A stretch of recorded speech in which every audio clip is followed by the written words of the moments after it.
Hello, everybody, and welcome to a very special installment of Tour Pro Talks. I'm Genevieve White. I'm a copywriter and coach, and I help tour professionals write confident copy, grow their audience, and make more money.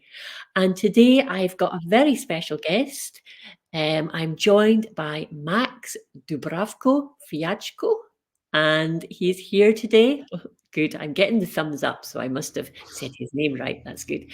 Max is here today. Max, first of all, I should say, is an award-winning tourist guide. He's got his fingers in loads of different tourism-related pies, from marketing to sustainable tourism to culinary experiences. So I think we're all going to learn a lot today.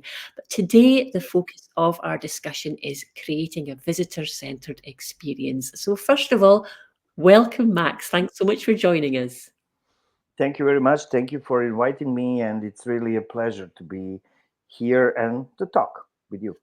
It's a real pleasure to have you with us, and thank you very much, everybody, for who's watching. And please, certainly in the spirit of our discussion today, we don't want you just to be passive listeners. Please feel free to comment, to say hello, to say where you're from. And as we get a little bit further into the discussion with Max, do feel free to comment or ask Max any questions. As an experienced trainer, Max, I'm sure you can handle a few questions, can't you? Yes. Just a few. It depends. It depends. If it's about I don't know quantum physics, but I'm not sure really. But I hope we will stay in tourism area. We'll try and keep on topic for sure. I hope. Yeah. Okay, so let's begin by talking about one of the key tenets of your training, which is audience-centered tourism, or should I say, not audience, because we've already spoken about that just before, visitor-centered tourism or guest-centered tourism. Can you begin by just telling me a little bit about that?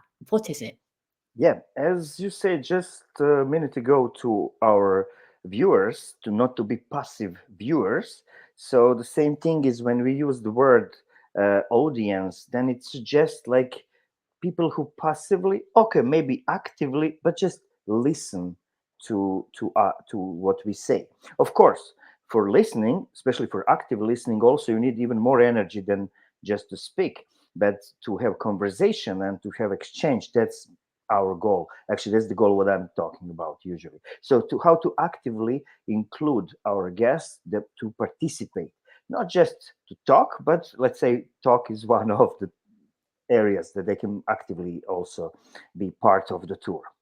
And what does this look like? I mean, can you give me a specific example about how you can encourage your guests to actively participate in the tour?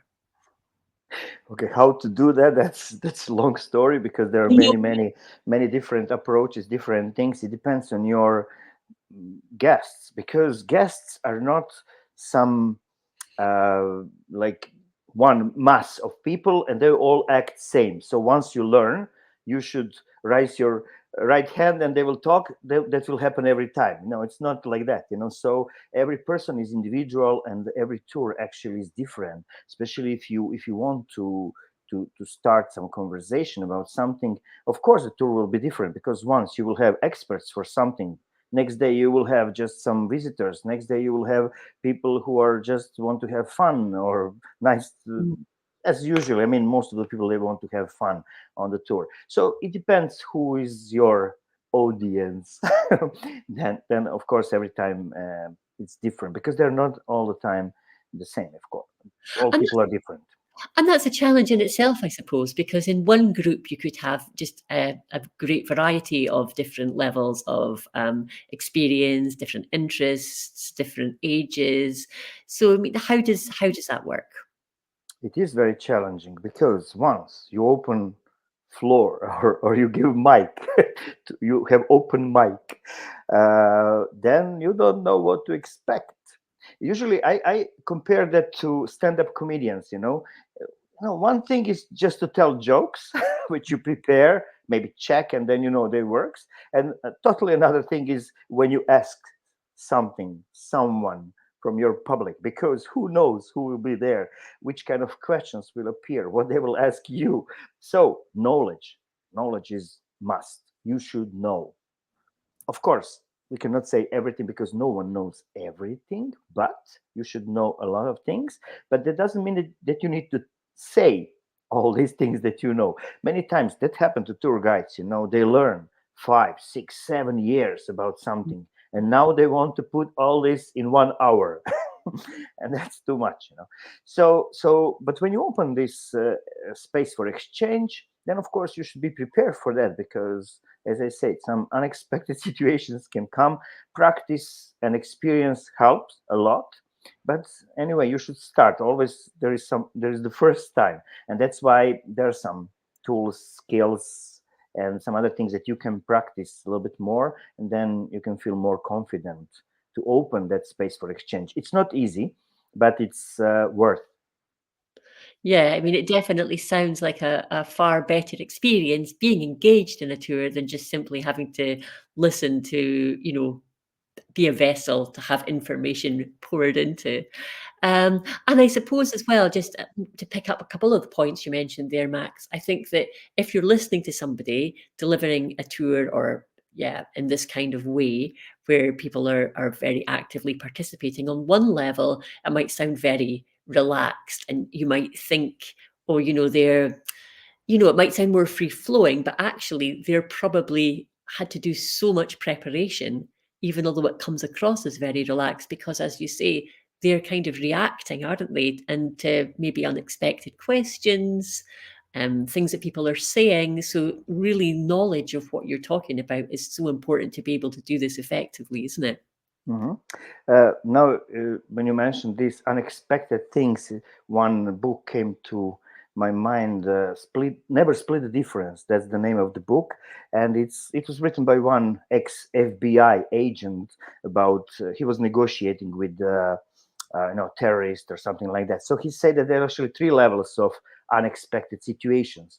The lowest level is something that you expect that maybe can happen, but you hope it will not happen. So it's like it's cloudy, and you think maybe there will be no rain today. So that's one thing, but then rain will come. So it's like the lowest level of unexpected things.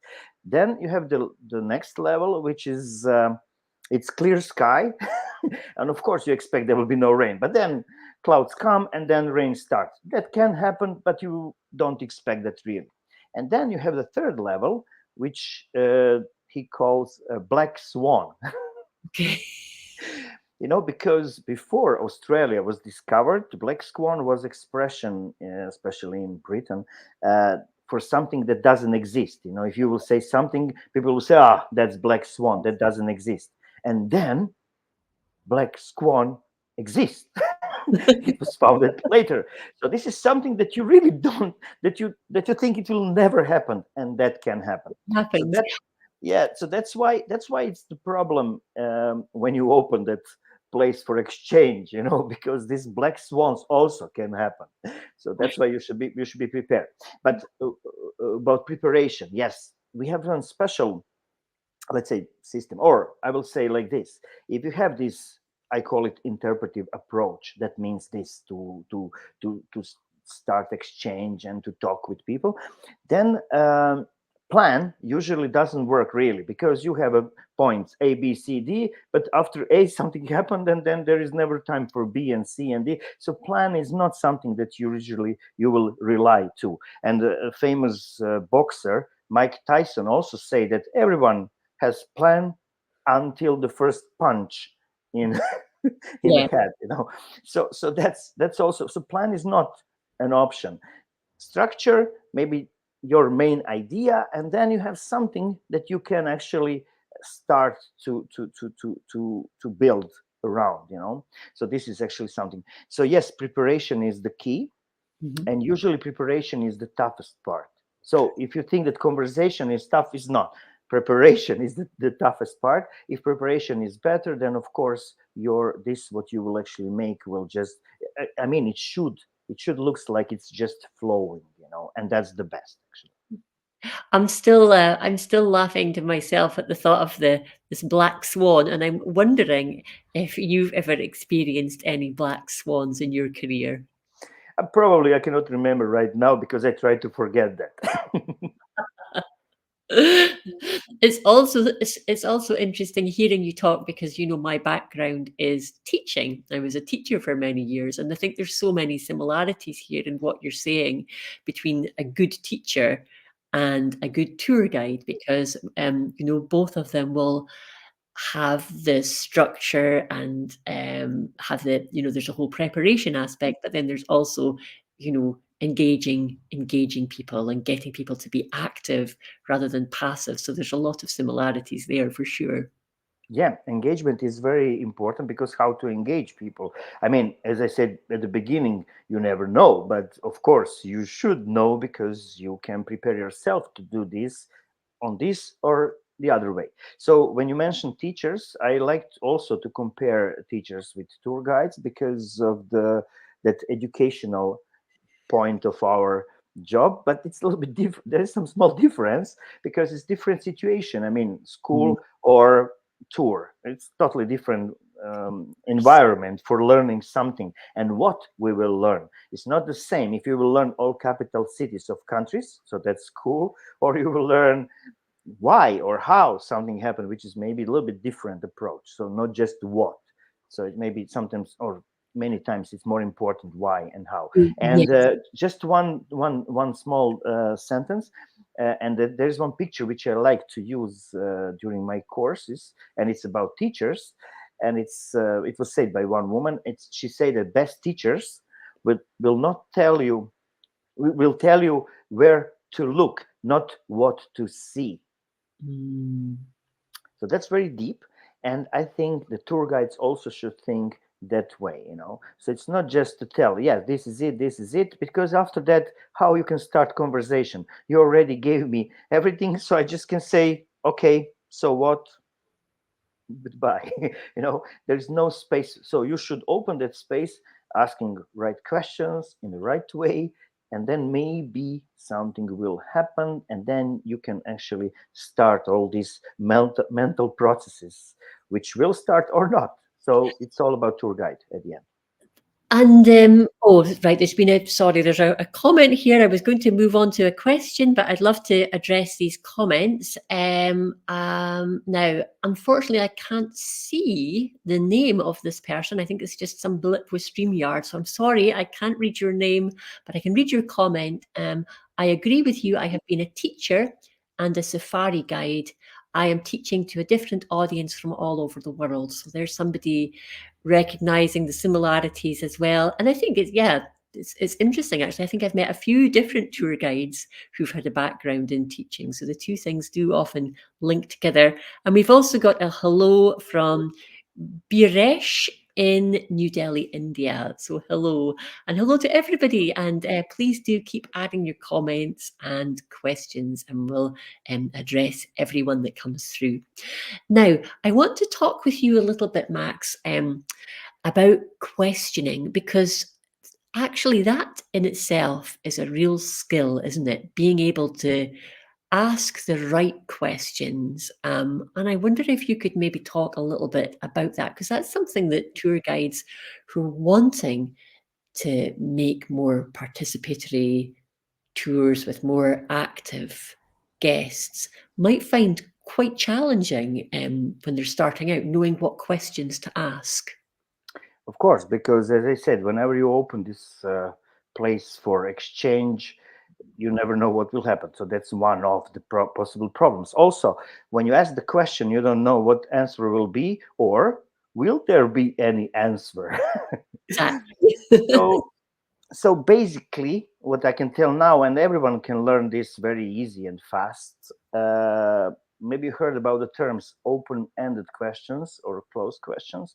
So if you ask any closed questions, how much likely is that anyone will answer the question? How deep is this lake? Or I don't know, how many inhabitants lives in this town? So you have some precise answer, and people who didn't really prepare for the tour, which is majority of them, or almost all of them, will not know the answer. And who will go and say that in front of other people? And maybe the other people will say, "Oh, you're stupid because you said something wrong."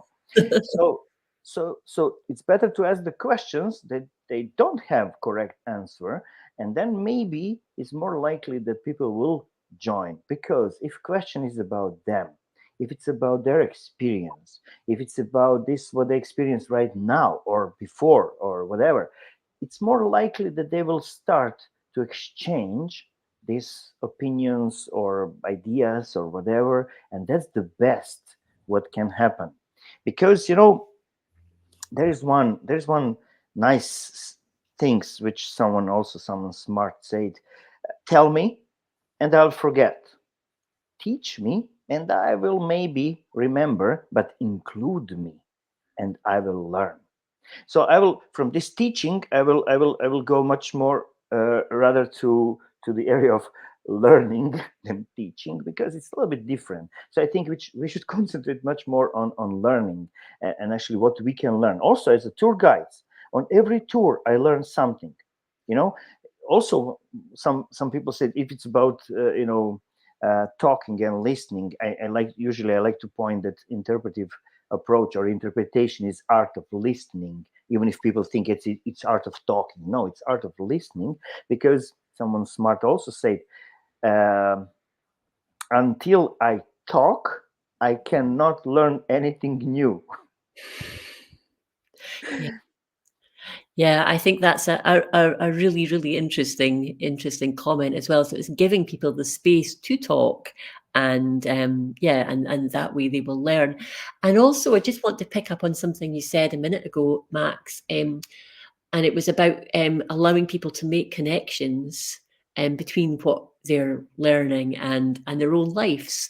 And I think we had a guest on last week's Tour Pro Talks, Mirna, who was talking about creating kid-friendly tours. And she was speaking about how, it's very important when you're working with children that they're able to connect what they're seeing with their own life so they can relate to it. But actually, I don't think it is just children who benefit from that. It's all of us, right? We all like to make connections in our head between what we see in a different country, in a different place, and our own lives and our own experiences. Yeah, the psychology actually explains that you cannot learn anything new if you don't know something before. So that's why when we start to learn something, from early age, actually we just, it continues every time. So we just stick something new on something that already exists. Same is when you visit some place, everything is totally new for you. If someone just tells you even perfect story, if that doesn't relate to you, it will not stay. Maybe at the moment you will say, yeah, great story, wow, and everything is okay, and the guy will think, oh, I'm great storyteller. But what will stay after that, that's the point. So does it make sense? That's the crucial thing that we always think about. That does it make sense to that person, to this group of people, to that group? Because tomorrow is another group of people, and it doesn't mean that the things that you said yesterday will have the same effect. No, because they're different group of people. Who knows, maybe yesterday were some local people, and your conversation will go totally different way because their starting point is different. But tomorrow there's a group of people, totally strangers from different part of the world, different education background, family life, anything. So who knows what's their starting point? Usually we don't have time to check all that, maybe on Facebook or somewhere. So there must be a way how we can do it on spot, and there is a way, but that will stay secret still for Oh, now. secret. Okay, because I was just about to say, we talk in English about reading the room, and I was thinking, as you were talking there, I was thinking, really, then what you were talking about is the skill of being able to read the room. So look at a group uh, and very quickly kind of come to, a decision about, what they want to hear, what's the right thing to say. yes and no. I use this example.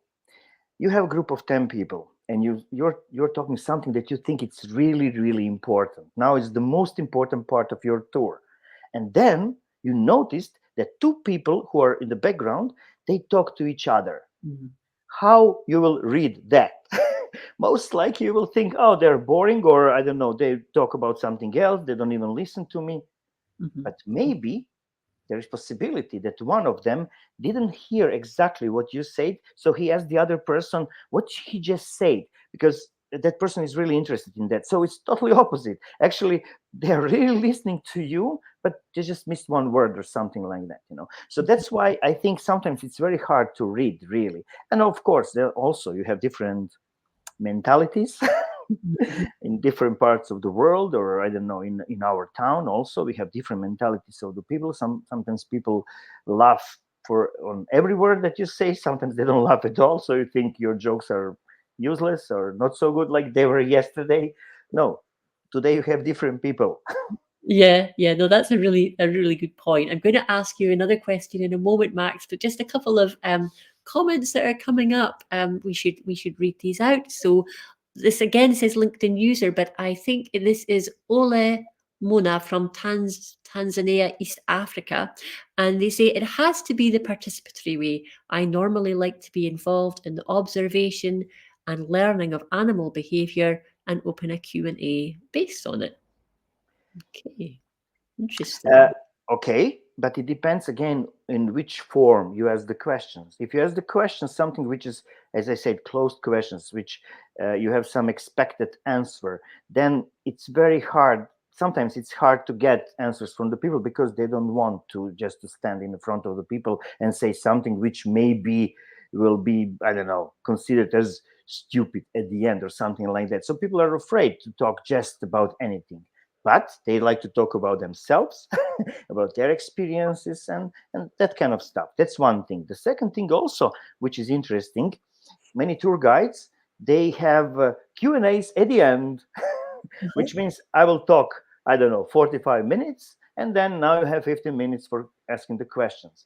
What actually happened? Again, psychology defined that actually you're putting them in a sleeping mode because you talk, talk, talk, they just listen, listen, listen, and now it's hard to come back to the starting position. It takes time. So why not to start with questions? Mm, So they will know immediately, oh, this is different kind of tour. yeah. Is the tour that questions are at the beginning. And then some of my course participants, for example, winemakers, it's very hard to talk with them about that because they say, but how can I ask them anything? Because they come on my in my cellar, they don't know anything about my wine. Okay, they don't know anything about your wine, but let's do short math. How many guests you had last year? So they say, I don't know, 1,000. What's the average age of them? Let's say 50. So if you multiply that, it's 50,000 years of experience, knowledge, wine drinking, whatever, you know. And how much is on your side? So they also have something to say. Maybe not about your wine, but you can see where they are. And Mhm. once when you spot these things that you can maybe see some connections, then you can, not literally, but you can come hold their hands and bring them closer to your wine attraction.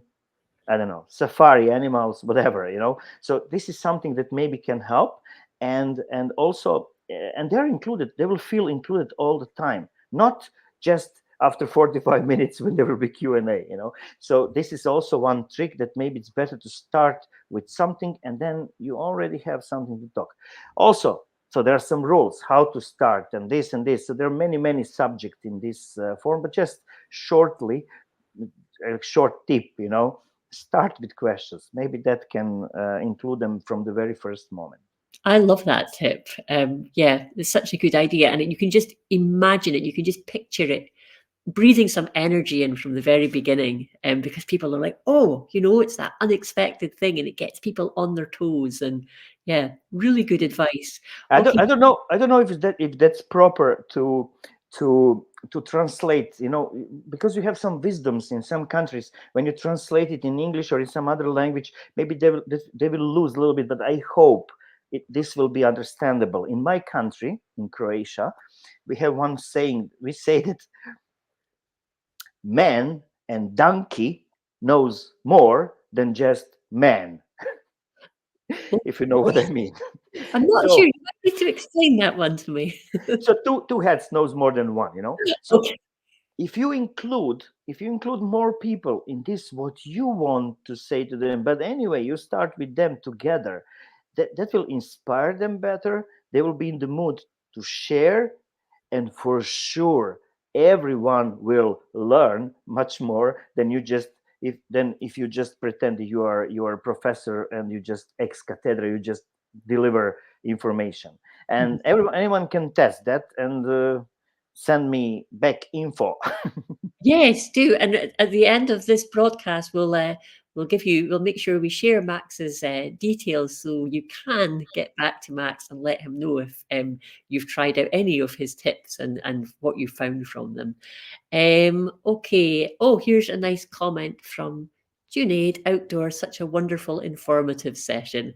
Yeah, I agree, Junaid. I'm really enjoying it as well. And I can't believe it actually that we're almost just got 2 minutes left. But Max, if you don't mind, can we maybe just go a couple of minutes over? Because I've just got a couple more questions for you. Is that Sure, okay? Good. sure. Okay. Um, Okay, my next question, and I'm also keeping an eye on the comments just in case anyone else has got any questions. Um, you said something that I thought was interesting about how different groups are very different and different cultures can be very different. Now, some people, some cultures just tend to be shyer than others.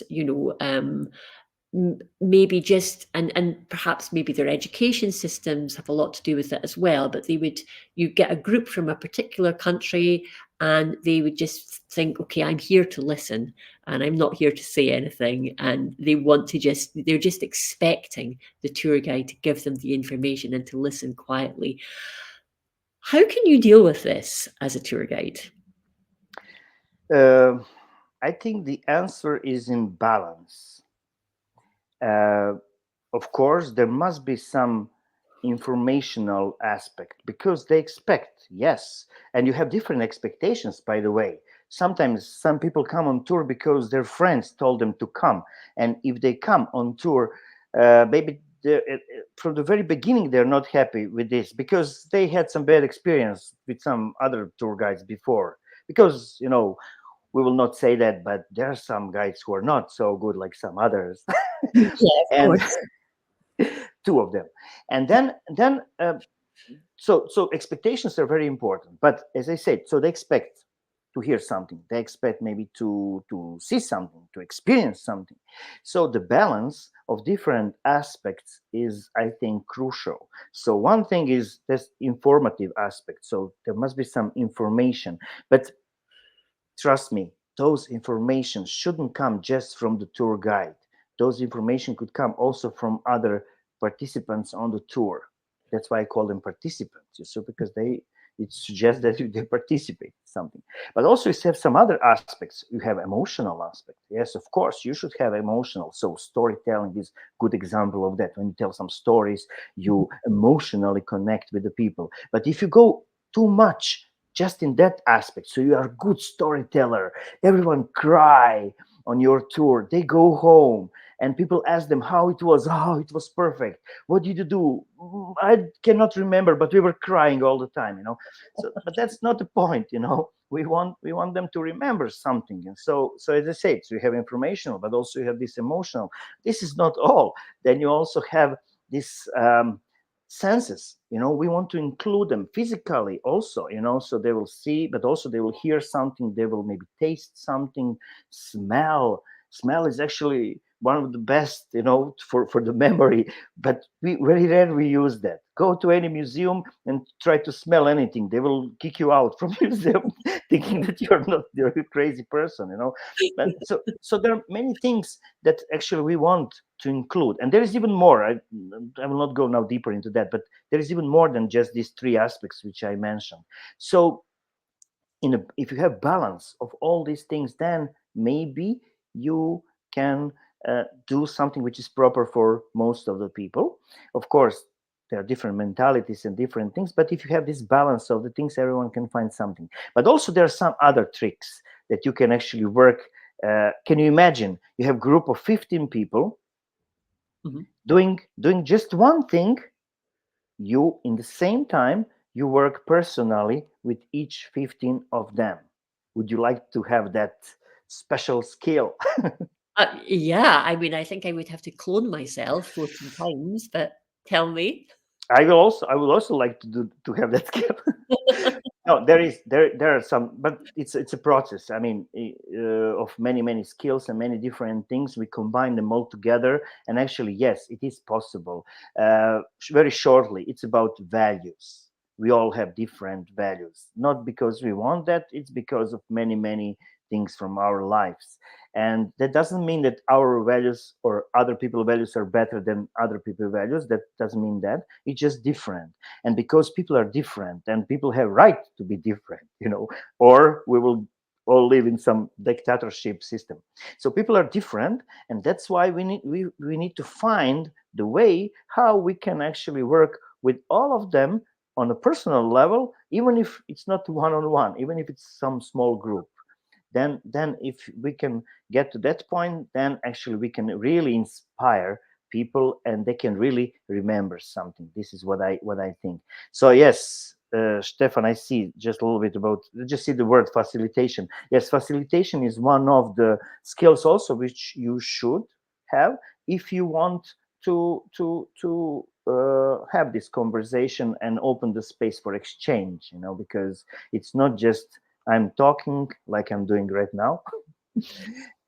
It's actually, you include more people, then of course you facilitate actually that process of um, making sense of something which is personal process. I don't want to talk so much about processes, because now it sounds like something that I mentioned at the beginning, like some I don't know, nuclear physics or whatever. No, it's very simple. I mean, when you do I just say that some sciences they already um, explain the things how they works. We just use this, so that's the simple Yeah, use of it. yeah, Yeah. probably the kind of thing, it's like riding a bike. If you try to explain it in words, it sounds really difficult. But if you just do it, it's fine once you've learned how. And Now, many people do that intuitively, because it is. I mean, when I have this course which is like 5 days of the course, very intensive. It goes from the morning till evening. Sometimes people are really exhausted after all this, and then I say, or at the beginning I say, I can tell you whole this 5 full days of activities in 2 sentences, or 2 things which are important. Number one is that you need to love this what you do. You should be excited about that, enthusiastic. Many, if you check all reviews on TripAdvisor, every second one, or maybe even more than that, have that. If they're good, of course, they have that word enthusiastic. That's very appreciated by our guests. So you should be enthusiastic. So my idea is that everyone who come on the course, it's already enthusiastic. So we mhm, just work on the second sentence. And second sentence is that actually, if you work with your guest, you should really care that they will have something from this, or you should be tuned with them on the same frequency. That's the problem now. Everything which we mentioned, actually, it's about that.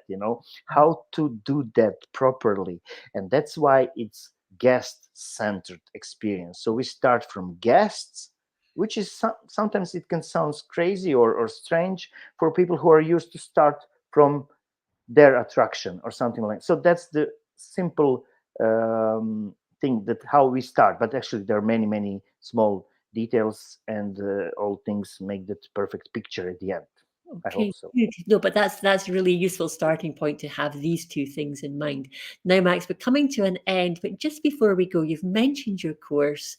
I know that certainly a lot of the people who've been putting really positive comments, who've been really enjoying hearing you talk, would love to just hear a little something about the course that you do, because they might be interested in finding out more and registering as a participant. So, would you be able to just give a little outline of what you do?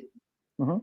I'm certified trainer for interpretive guides by Interpret Europe. Interpret Europe is international, or if you want European, but international actually organization. It's about empowering all people who wants to make this meaningful connection If it's about cultural heritage or natural heritage, we don't make that big difference. But the point is that actually our whole idea of this is that heritage, or whatever you want to present to someone, makes sense to those people in the way that is relevant to them, that is important or valuable for them, not for us. So the golden, I don't know, rule or golden idea of everything is actually that we should think about this where our guests are, not where we expect them to be or where we want them to be. No, where they really are, and now how to help them. They will make their own connection, because if we just tell them the connection, that will work sometimes, but many times not. So that's why we want that it will work for everyone. So organization has some trainers. I'm one of them. We are all freelancers, and actually we can organize the course wherever people think that they need that course. And I hope there will be someone who will recognize themselves in this, what I just say. And yes, people can contact me on LinkedIn or email or something, and then we can talk about this, how this can happen. It's about 5 days full of activities. It's fun, but it's from the morning till evening. So it's full day of activities that we actually go through whole process. And at the end, actually, what I think could be nice benefit for everyone, especially for another freelancers, tour guides who have opportunity to create new tour products.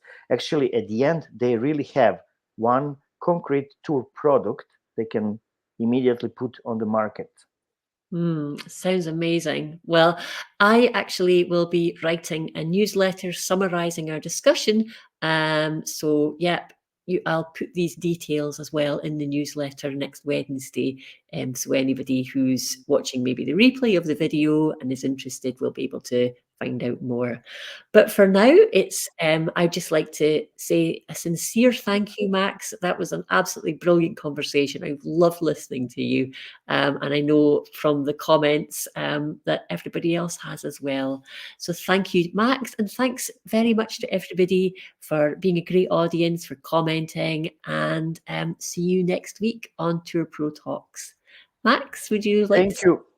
I just want also to thank to everyone who participate in this our conversation in the way of just as audience, or who really participate with some of the comments. Thanks, Ole, Stefan. Hi, thank you, and to all others, and thank you very much for inviting me and giving me the chance to say something. Oh, Max, it's been a pleasure. Thank you. Goodbye, Thank, everyone. thank you. Bye.